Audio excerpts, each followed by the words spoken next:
but even the most moral person can get corrupted. I mean, I guess my point is I don't trust both sides. Are you of that opinion, or do you still have faith in the Yes. right? No, I'm definitely of that opinion, especially after what I went through with January 6th. Cue my mugshot. No, do not cue that. Sorry, Brendan. Yeah, because I mean, look, if you had told me before January 6th that it would be possible that the FBI would raid my apartment, cuff my hands behind my back, take me to jail, and that they would come and start stripping my apartment of my phones, my computers, my hard drives, my thumb drives, all this stuff, and that I would spend time in jail and get out of jail. And by the way, I have a video. I mean, like, there's no speculation about what I did or didn't do on January 6th. All of my quote unquote criminal behavior is on a video that I shot myself, which I never, entered the Capitol or anything. But you didn't even go in, Brandon. I didn't realize that. So you never even went in. Wow. No, I didn't enter the Capitol on January 6th. I was outside the building on the east side. And the two worst accusations against me were that you could hear my voice saying, "Go, go," which they said I was encouraging people to go inside the video or inside the Capitol. And the second thing is that they say that I witnessed not the incident, but that I witnessed the crowd passing a police officer's shield, and that I joined in with the crowd saying the words, "Take it, take it." Those were the two smoking gun moments that they claimed against me, that I said the words "go, go," and that I said the words "take it, take it." But I was never alleged to have gone inside the building, committed any violence, committed any destruction, because I didn't do any of those things.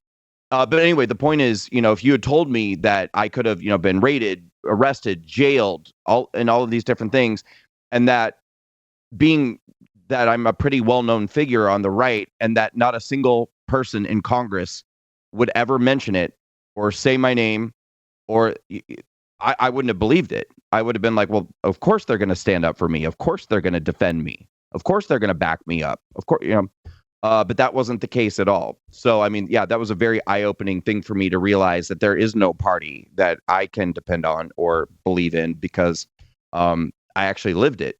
I lived the abandonment. Yeah, and one of my good friends, Lou Coffey, he didn't go in either, and they're actually getting him with assaulting a police officer because he had a crutch, and his crutch touched the police shield. So he's literally getting, felony assault of a police officer. He's just going to have to take a plea deal. It's not good. He didn't even go in, so it's unfair. But it's funny, Darius, he stormed the Capitol, and he defecated inside and didn't get in trouble. They said they didn't want to charge him because of affirmative action or something like that. I don't know. But if you were black, you probably would have been fine.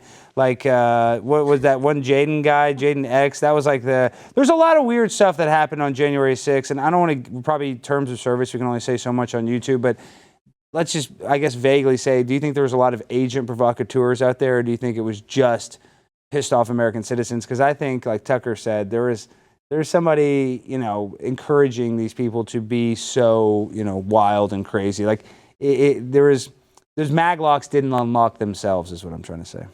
Right. No, I mean, you're asking for my opinion, and my opinion is, yes, I do think that. I think that there were definitely people there whose job was to make sure that people got riled up and angry, angry and confused and chaotic and things like that. And then I'll never understand. Now, remember, see, this is the media intentionally made it as confusing as possible, and so did the January 6th committee and things like that. But I actually think I was probably the first person to bring to the public's attention, when I started doing my media interviews after I got sentenced, reminding people that there are four sides to the building, because all we saw were the images of people breaking windows and scaling walls and pushing on police officers and stuff. But people were arrested from all four sides of the building, and that was only happening on one side of the building. And where I was over on the east side, when I arrived onto the Capitol grounds, the doors of the Capitol on the east side were already opened. And there were people on the grounds that were calling out, "They opened the doors. They're letting us in. They're letting us in." Thank God I didn't go inside. But the point is, I'll never understand how it's possible that the doors are opened from the inside open, and then people on the outside are in trouble for going inside doors that were open from the inside. Like, that doesn't make any sense to me. I mean, yeah, if they punched a police officer in the face on the way in, sure, fine. But if you walk into a building through doors that are open from the inside, I don't understand how you're a felon. That doesn't make sense to me. And then on top of it all, I mean, the fact they were able to reconvene and certify the election after like 3 hours, I mean, it didn't even, I mean, everything still went to plan. So I think that was kind of like well, really, it was all for naught because you guys still got to do this. So them calling it and comparing it to 9/11 is very, disingenuous to say the least. My grind so refined, I got no time for no games. Ask yourself